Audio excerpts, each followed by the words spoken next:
So 20 years, really? Has it been that long?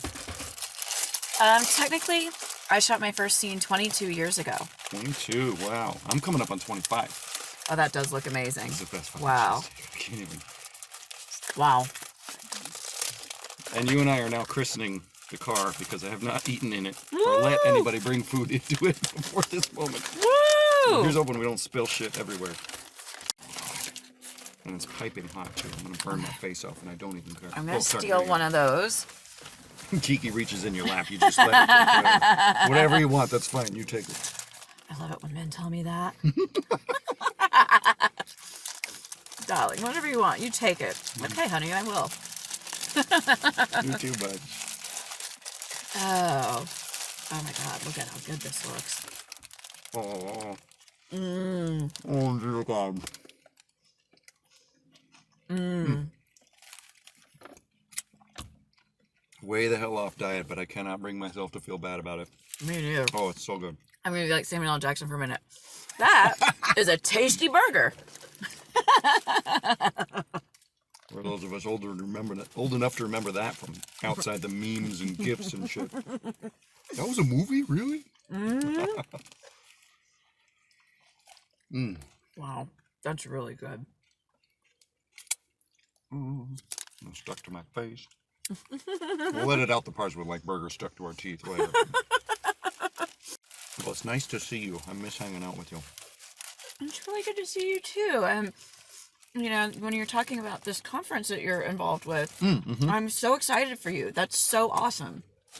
The Center for Positive Sexuality, the other nonprofit group that I volunteer for, that I'm not on the board of, is having their second every other year conference on peacemaking in the Burbank area next week. So, one thing that I wanted to ask you on camera is, when you say peacemaking, what are you talking about? Because that way, you know, the viewers will have a better understanding. So we tried to come up with a definition for what is positive sexuality, first of all, because outside of Wikipedia, there isn't really this is what that means, you know? So we distilled it down to like 8 different dimensions of this is what that word means, at least for us. And one of those dimensions that we're focusing on this year is peacemaking. And sometimes you have to settle for peacekeeping. Peacekeeping is just not starting a fight, right? But peacemaking is what, you know, ultimately our center is all about, is coming to resolutions that are not harmful and are beneficial for everyone involved. And it involves, you know, active listening and communication and acknowledging personal hurt. Peacemaking is not just taking it when somebody, you know, fucks you over. Peacemaking is recognizing when something has been done to you or when you've done something to someone else and acknowledging it and looking for a way to move forward that all people involved benefit from. Okay. And now my next question for you is, how does that tie into sexuality? Well, for example, I mean, the idea is if you are, let's say, a social justice type person, which, God help me, I've become one. Peacemaking is the idea that you don't necessarily walk into an anti-gay rights rally by yourself and start spouting rainbow philosophy. You're going to get beat up. You know, that's peacekeeping. Is you don't start a fight that's not going to go anywhere. But if you are trying to educate people about sexuality, whether it's, you know, the rainbow of orientation or women's rights or non-violent, how men could, you know, avoid toxic masculinity, there's a confrontational way to do it, and there's a non-confrontational way to do it. Activists, God help me, I'm an activist now. We love to scream at people and tell them how they're wrong. We just love to say, you fucker, you're doing this wrong. You're so evil and stupid. That's like our favorite thing.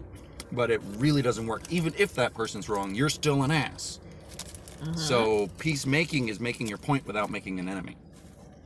You know, it's the idea of tact within sexuality or any other aspect of your life. But we kind of approach things through the lens of sexuality because it's the fundamental basis of humanity in so many ways. So I guess where somebody would take those kinds of lessons when it pertains to their sexuality would be it's really about learning how to communicate better. Mm-hmm. And, at the crux of great sex really is communication. Mm-hmm. So what you guys are about is teaching people a positive way to coexist and resolve issues that might arise when dealing with sexuality. Absolutely. Whether it's actually in the bedroom, and of course there. Like, how do you negotiate with somebody else what you like, what you don't like? Are you willing to try something new? Can you accept something about somebody else that you don't like that thing, but could you still accept it? To those same discussions on the street. Like, you walk by somebody who is so fundamentally different from you in whatever way, whether it's their sexuality or their skin tone or their religion, and still accept the humanity of that person. That's what we're about. And that's it's going to be a great conference. It's going to be so fucking cool. I'm very excited. I am absolutely so excited for you. And for those of you that have never heard of something like this, I'm really excited because I've actually done presentations with the Center for Positive Sexuality in colleges. And it's an amazing teaching tool for students because they get a chance to put faces to things that they're reading about in textbooks or things they're hearing about in lectures. So they get a chance to, ask their questions in an environment that doesn't shame them. And also doesn't shame, the sex workers or the BDSM practitioners or the porn stars, whatever you want to call the person that's standing in front of these kids. We talk about safe space, but that's really what we create. As an opportunity to humanize each other and ask awkward questions without fear of just being ridiculed for asking a question. And answer them without fear of being ridiculed for your answer. So it is really awesome. I'm proud to be a part of what they do. Yeah. I always tell people what a great organization it is, and especially if you're in Southern California and you are, a practitioner at a university or a clinic or anything like that. Definitely think about hooking up with these guys because they can really help you reach. We didn't your pay audience. her to say any of this either. She's just being No, nice. I'm saying this because I believe in what you guys do, and that's why I tell people that, my phone is on 24/7, and there's days when I really regret that, by the way. but that said, it's part of who we are. It's what we do. Yeah. I mean, you and me specifically, we've dedicated a big part of our careers to helping other people in the same career and the people we interact with anywhere inside or outside of that career. That's one of the many things I admire about you. Well, thank you. I mean, share that. There's there's days when it's not so easy to keep going because, I've been around so long. Sometimes it feels like people don't want to see me naked anymore. And, days like That's that. not even a little bit true, is it, you guys? But it feels that. No, I get you. It feels like that some days. And, I'm really lucky. I have people in my life like, my best friend, Laura Jensen, who, is, the person that when I call crying, she's just like, what's wrong with you? You're Kiki motherfucking dare, woman. I'm like, you are. I love you, But I mean, everybody needs people like that in their life because no matter how successful you are, there's days when you just don't feel good or when you feel kicked in the face. And, you need somebody to remind you that it's okay. It's only temporary. And we talk about this a lot. Sex workers and adult workers on social media don't really have the luxury of complaining about a bad day at work. No. Because if you're a plumber or a student or a professor or a lawyer or whatever, you have a bad day at work, you can go home and or onto Facebook and bitch about your bad day at work without people saying, well, why don't you quit your job and what's wrong with you for doing that job and you deserve so much better, and making it the job's fault. It's like everybody has a bad day at work. No matter how much you love your job, there's times you don't like that day or that experience. That doesn't mean there's something wrong with you for doing that line of work. But sex workers are judged really harshly when we have a bad day at work. Or Absolutely. feeling down on ourselves or whatever. I mean, a lot of people do jobs they hate that are physically costing them to survive. I mean, I don't think there's a coal worker in the world, in a coal mine somewhere, slowly developing cancer in his lungs, who's doing it because he loves mining coal. He's doing it because he has a family to feed and he has to. And if that guy's not selling his body, I don't know who is.